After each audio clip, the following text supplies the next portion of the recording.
to be able to work and take care of the building that I actually went to school here. That's special to me. If the walls could talk, they'd tell stories of former students, like Ron Cail, who attended this school at 208 Bull Street. Going to school here as a child and then later on in junior high. And of course I reminisce and think about the old days, you know, and the good times that I had here. Cail attended in the 1950s and 60s, only to return decades later as the lead roofer for the school system, working on 28 years now of dedicated service to SCCPSS and its historic headquarters.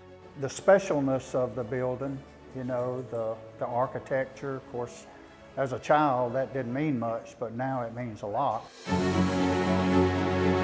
It's a very historic site, and there again, the architecture of it.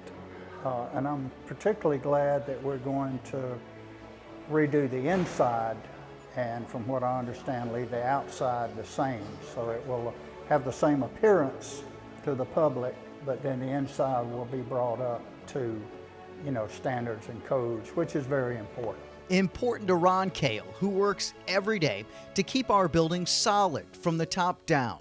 He's also one to reminisce of the old days, specifically of the one where a little mischief flowed in. In the basement there was no fancy ceiling or anything. We had all the plumbing pipes.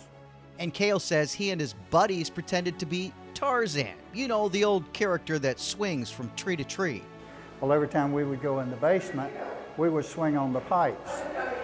So unfortunately, the day that I swung on the pipes was the day that the pipes broke, and I actually flooded the basement. So it didn't turn out too good for me that day. But you remembered it. Oh, I will remember it. Every time I go through that door, and I remember exactly what happened.